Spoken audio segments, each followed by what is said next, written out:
Raju's fingers trembled as he stared at the crumpled letter in his hand. Rejected again. This was the third job opportunity he'd lost in 6 months, not because he lacked intelligence, but because he'd shown up late to the interview, unprepared and disheveled. His mother stood in the doorway of their modest home in Rampur, her eyes carrying the weight of disappointment she tried desperately to hide. "Beta, what happened?" she asked softly.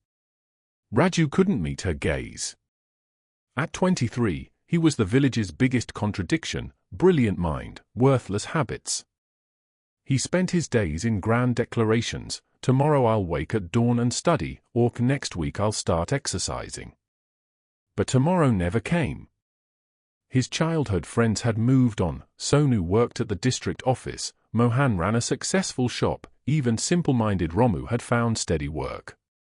Meanwhile, Raju remained trapped in an endless cycle of intention without action, dreams without discipline. That evening, sitting under the banyan tree where he'd wasted countless afternoons, something inside him cracked.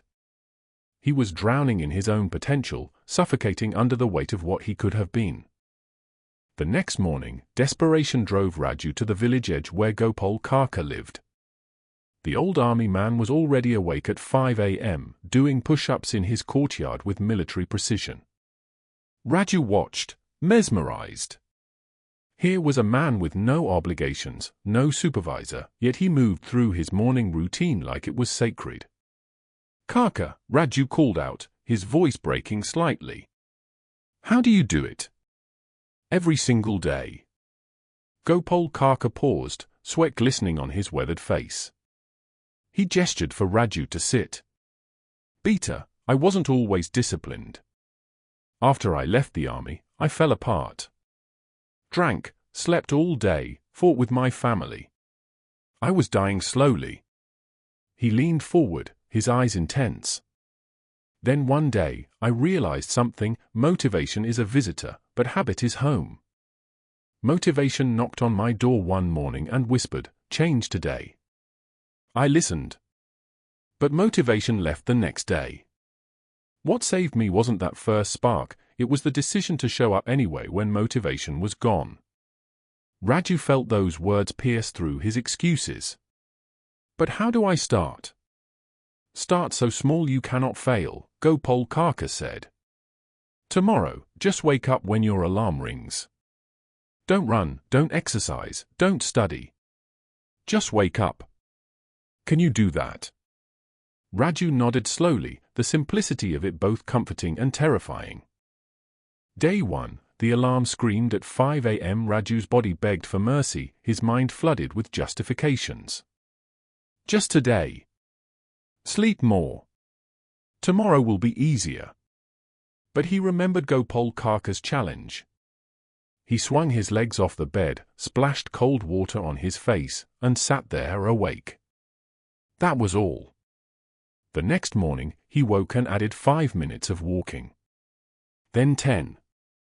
By day 7, he was running, poorly and painfully, but running. His lungs burned, his legs screamed, but something else was happening: a quiet pride was building. Week 2 brought a new challenge. His childhood friend Sonu mocked him. "Raju the lazy buffalo is running now? This will last 3 days." The word stung, but instead of quitting, Raju ran an extra lap. By week 4, the habits felt slightly less torturous.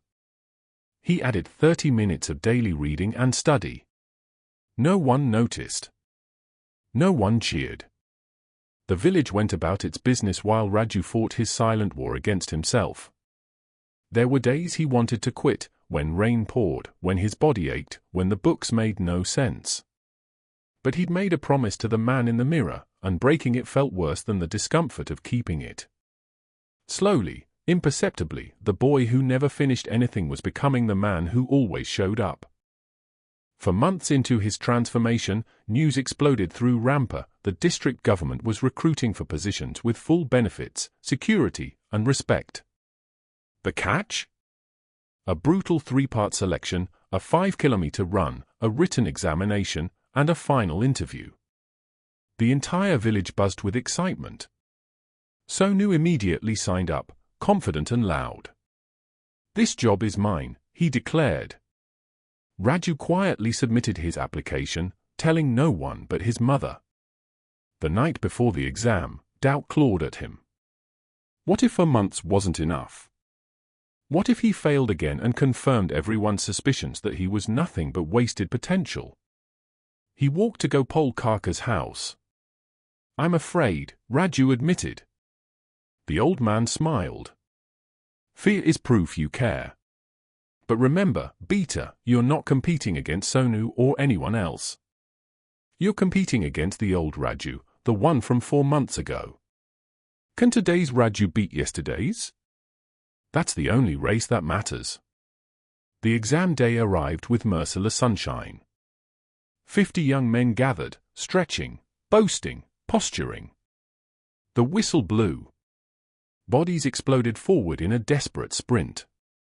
Raju maintained his steady, practiced pace, the same rhythm he'd trained for months. By kilometer 3, the flashy sprinters were gasping, walking, defeated. Raju kept moving, his breath controlled, his mind focused. 1 foot.